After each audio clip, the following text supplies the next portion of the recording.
주간보호센터 다니시는데 차량 목욕도 받을 수 있다고요? 안녕하세요, 부모사랑 센터장입니다. 오늘은 주간보호센터를 이용하시면서 차량 방문 목욕을 받을 수 있는지 궁금한 분들을 위한 내용입니다. 주간보호센터 다니시면 목욕도 시켜주니까 괜찮지 않나요? 이렇게 생각하실 수 있습니다. 그런데 막상 어르신들이 주간보호센터에서 해주는 목욕은 시원찮다고 생각하는 경우가 많은 것 같습니다. 때도 밀어주고 또 여유롭게 따뜻한 탕에 누워서 마스크팩도 하면서 제대로 목욕하고 싶다. 예전에 받았던 60분 차량 목욕이 더 좋다. 이렇게 말씀하시면서 저희 목욕센터에 다시 연락해 주시는 주간보센터 다니시는 어르신들이 많으신데요. 오늘은 주간보센터와 차량 목욕 서비스를 함께 받는 방법과 보호자가 알면 좋을 내용과 그리고 실무자가 조심해야 될 주의사항을 쉽게 설명드리겠습니다. 시작 전에 좋아요 한 번만 부탁드릴게요.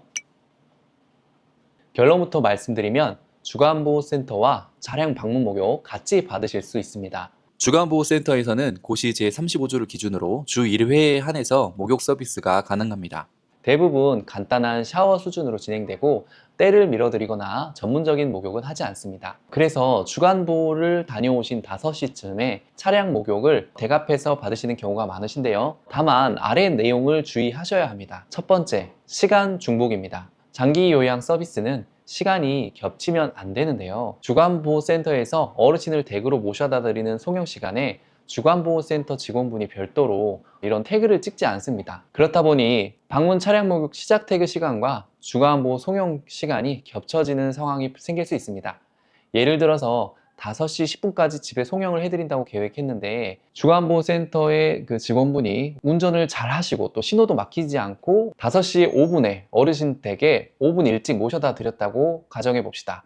그때 방문 목욕 차량이 5시 5분에 어르신 댁에 도착해 있으면 어르신이 바로 댁으로 들어가지 않고 목욕 차량으로 들어오십니다. 그러면 어르신을 목욕 차량으로 모시고 나서 목욕 요양보호사 선생님이 어르신 댁에 들어가서 목욕 시작 태그를 찍고 나오시는데요. 이럴 경우 방문 목욕 시작 시간은 5시 9분쯤에 찍힙니다. 그러면 송영 시간을 10분까지 계획했다면 목욕과 1분이 겹치는 겁니다. 이 상태로 각 기관에서 청구를 하게 되면 공단에서는 왜 시간이 겹치냐고 몇 달이 지난 후에 소명 자료 요청이 들어올 수 있습니다. 이 문제를 해결하려면 목욕센터에서 송영 시간과 겹치지 않게 1분 정도 기다렸다 시작하면 되기도 하지만 차이가 많이 나는 경우 어르신께서 주간보호센터에서 오시고 난 후에 마냥 밖에서 기다리거나 또 들어갔다가 또 나오시게 할 수 없기 때문에 목욕센터에서 주간보호센터를 이용하는 어르신의 담당 주간보호 실무자에게 방문 목욕 시작 태그 시간을 미리 공유해 주어서 주간보호센터에서 월말에 청구할 때 송영 시간을 조정하시면 문제없이 진행하실 수 있습니다. 하지만 이런 소통이 실무자들끼리 없으면 센터에는 문제가 생길 수 있는데요. 어떤 문제가 발생하냐면 건강보험공단에서 이런 겹치는 시간을 발견하면 소명 자료를 팩스로 요청합니다. 이럴 경우 급여 제공 기록지, 급여 비용 명세서, 본인 부담금 수납 대장 이 세 가지를 보통 제출하도록 요청하는데요.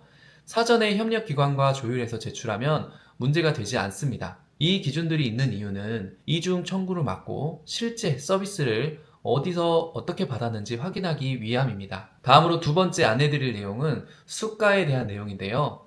장기 요양 기간은 사용할 수 있는 금액이 등급별로 정해져 있습니다.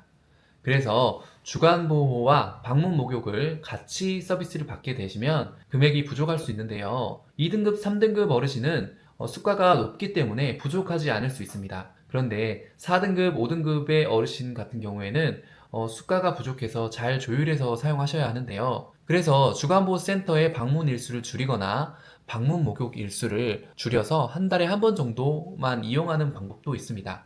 팁 하나 알려드리면 주간보호를 월 15일 이상 이용하시게 되면 수가가 20% 증액하게 되는데요. 이걸 활용하면 차량 목욕 수가를 확보할 수도 있습니다. 예를 들어서 4등급 어르신께서는 보통 149만 7천 원이 최대의 수가인데요. 여기서 20%가 늘어나게 된다면 169만 1천 원 정도가 됩니다. 약 29만 원 정도가 늘어나게 되는데요. 방문 차량 목욕 60분이 약 88,990원이니까 4번 이용이 가능하시겠죠. 하지만 주간보호센터를 주말에도 이용하시고 싶다면 차량 방문 목욕 횟수를 줄이고 하시는 방법도 있겠습니다. 세 번째 안내드릴 내용은 동일 센터에서 같은 요일 목욕이 불가능하다는 건데요. 주간보호센터에서 하는 간단한 목욕과 전문 차량 방문 목욕을 같은 센터에서 같은 요일에 진행하면 이것은 또 중복으로 불가능합니다. 고시 제31조 6항에 따르면 주야간 보호 급여를 제공하는 당일에 방문 목욕 급여를 제공한 경우에는 급여 비용을 산정하지 못한다고 나오는데요. 주간보호센터에서 차량 방문 목욕까지 진행하고 계시다면 요일을 다른 날로 잡으셔야 하겠고, 주간보호센터와 차량 목욕센터가 각각 서로 다른 기관이라면 요일이 겹치더라도 문제없이 진행이 가능합니다. 네, 여기까지 정리해드렸는데요. 방문 요양, 방문 목욕, 방문 간호, 주간보호 등 어르신께는 필요한 서비스가 다양할 것 같습니다. 그런데 어르신별로 필요한 내용이 다양하다 보니까 어르신께 서비스를 제공하는 기관에서는 다른 여러 서비스가 가능하다라는 안내를 해드려야 하겠습니다. 어르신 기준으로 이런 서비스를 선택해야 한다는 거죠. 다만 이런 경우 주의해야 하는 내용들이 있다 보니까 실무자가 꼭 숙지하고 있어서 보호자분들께 그리고 어르신들께 필요하다면 안내해드려야 하겠습니다. 혹시 차량 방문 목욕 서비스를 이용해 보신 분 계신가요? 목욕 서비스는 정말 어르신들의 청결과 건강에 큰 도움이 되는 내용이라 저희도 적극 권장해 드리는데요. 요양 서비스, 간호 서비스, 주야간 보호 서비스를 이용하시더라도 방문 목욕은 꼭 한번 이용해 보시면 좋을 것 같습니다. 네, 오늘 내용도 끝까지 시청해 주셔서 감사합니다.